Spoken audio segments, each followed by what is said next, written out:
The truth is, some nights change your life so quietly, you don't even realize it's happening until months later. But before we begin, take 1 second to subscribe to the channel. This channel isn't just about stories. It's about the emotions people hide behind closed doors, the conversations that never happen out loud, and the moments that stay with us long after the screen fades to black. So if you enjoy slow-burn emotional stories, late-night storytelling, and cinematic narratives that feel painfully real, subscribe, turn on notifications, and settle in. Because tonight's story begins with a goodbye that didn't sound like one. I wasn't supposed to be there that night. Not sitting alone in a stranger's apartment while rain tapped softly against the windows. Not staring at a half-empty glass of water, like it held answers to questions I was too exhausted to ask. And definitely not standing on the edge of a moment that would quietly unravel everything I thought I understood about love, loneliness, and timing. But life has a strange way of leading you exactly where you swore you'd never go. Sometimes it doesn't crash into your life all at once. Sometimes it arrives slowly, quietly, like fog creeping beneath a locked door. And by the time you notice it, everything already feels different. For most of my life, I believed stability meant safety. I believed if two people loved each other long enough, deeply enough, they would eventually become permanent, untouchable, immovable. I believed loyalty was simple. You choose someone, they choose you back. And that's it. No one tells you that relationships rarely end the way movies teach us they do. There isn't always screaming. There isn't always betrayal dramatic enough to point at. Sometimes love just grows tired. Sometimes it fades so slowly that you don't realize you're grieving it until you're already standing in the ruins. That's exactly what happened to me. One ordinary Thursday evening, I came home expecting silence, leftovers in the fridge, and the familiar sound of the television humming somewhere in the apartment. Instead, I found absence. A small note rested on the kitchen counter beside a silver key. At first, I didn't even understand what I was looking at. I remember staring at the handwriting, trying to convince myself the words meant something else. I think we both know this hasn't been working for a while. I'm sorry. That was it. No explanación. No ángel. No final conversación. Just a sentence short enough to fit inside a goodbye that somehow shattered an entire future. The apartment suddenly felt unfamiliar. Like the walls themselves had been emptied out while I was gone. I stood there for a long time without moving. The refrigerator hummed softly behind me. Cars passed outside. Somewhere in another apartment, someone laughed. It was strange how normal the world continued to sound while mine quietly collapsed. I picked up the key from the counter and held it too tightly in my hand. Cold metal pressed into my skin. I wanted to feel angry, but the worst part was, I didn't. I just felt hollow, like someone had reached inside my chest and removed something important without leaving a wound visible enough for anyone else to notice. That night, I couldn't breathe inside that apartment anymore. Every room carried memories that suddenly felt heavier than furniture. The couch where we used to fall asleep during movies. The coffee mug still drying near the sink. The blanket she always stole from me in the middle of the night. Everything remained exactly where it had always been. Except her. And somehow that made it worse. So I called the only person who had ever been able to hear the truth in my silence. My best friend, Claire. She answered on the second ring. I didn't even speak at first. There was just breathing. Then finally, quietly I said, she left. Claire didn't ask questions. Didn't force comfort. Didn't offer empty advice people only say, because silence makes them uncomfortable. Instead she simply said, pack a bag. You're staying with me. I think that sentence saved me more than she'll ever know. Claire lived near the quieter side of the city, in an old apartment building tucked between rows of tall trees and narrow streets glowing beneath amber streetlights. The kind of neighborhood that felt softer after midnight. Her apartment always smelled faintly of coffee, old books, and lavender detergent. Safe smells. Human smells. The moment I stepped inside, something in my chest loosened slightly. Not healed. Not fixed. Just less heavy. Claire wrapped her arms around me the second she saw me. And for the first time all evening, I almost broke. You don't have to talk about it tonight, she whispered. So I didn't. She made tea while I sat quietly near the kitchen counter pretending not to stare into nothing. At some point she mentioned casually, "By the way, my brother might come back earlier than expected." I looked up. "Your brother?" "Yeah, Ethan." I remembered him vaguely.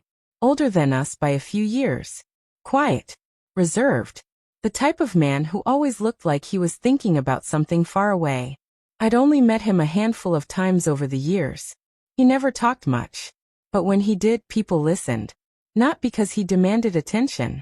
Because he never wasted words. "He was supposed to be out of town another week," Claire continued. "But his work trip might have been shortened."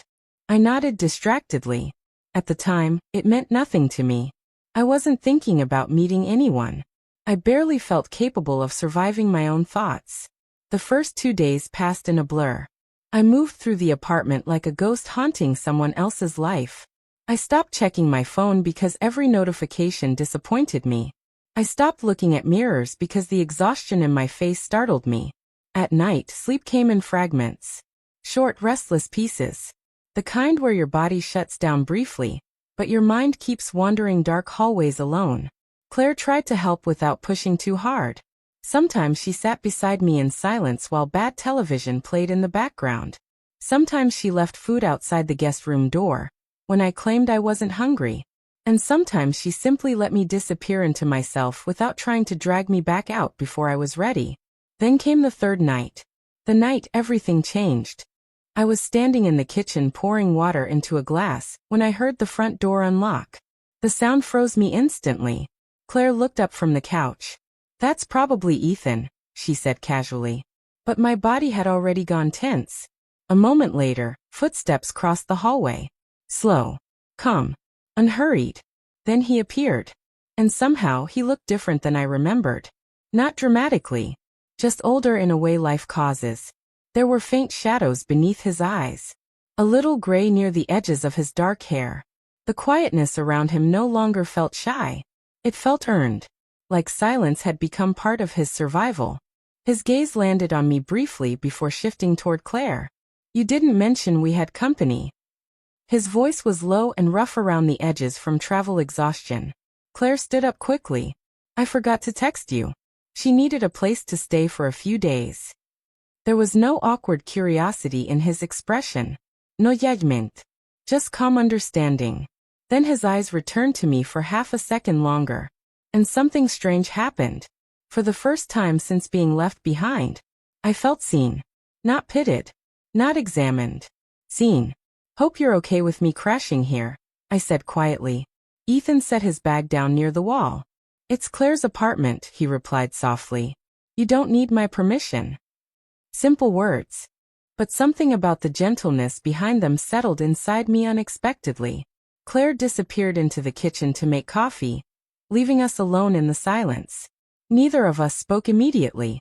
Rain tapped softly against the windows. The apartment lights cast warm gold across the room. Ethan loosened the sleeves of his dark sweater and leaned briefly against the counter, studying me with an expression I couldn't fully read. Not flirtation. Not curiosity. Recognition. Like he understood exhaustion because he carried some of his own. "You look tired," he finally said. I laughed quietly under my breath. "Is it that obvious?" "A little." There was no cruelty in it. Only honesty. And strangely, honesty felt comforting. I looked down at the glass in my hands. "She left a few days ago." The words came out before I meant to say them. Ethan nodded once slowly. "I'm sorry." Most people say those words automatically, but he said them carefully, like he understood they actually meant something.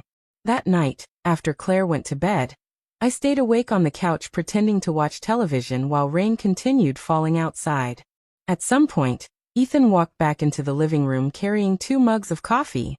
He placed one beside me without speaking, then sat in the chair across from the couch. For several minutes neither of us touched the drinks. The apartment felt wrapped in stillness. Comfortable stillness. The kind you only notice when you've spent too long surrounded by emotional noise. Finally, Ethan glanced toward the television screen. "You know," he said quietly, "people think Heartbreak feels loud." I looked over at him. "But most of the time," he continued, It's actually very quiet. Something about that sentence hit me harder than I expected. Because he was right. The loud part only exists in movies. Real heartbreak happens silently. In empty rooms. In untouched coffee cups. In waking up and remembering someone is gone all over again. I swallowed hard. How do you know that? For the first time that evening, Ethan smiled slightly. Not happily. More like someone remembering an old scar. Because I've survived it too. And sitting there beneath the dim apartment lights while rain whispered against the windows. For the first time since my world fell apart. I didn't feel completely alone anymore.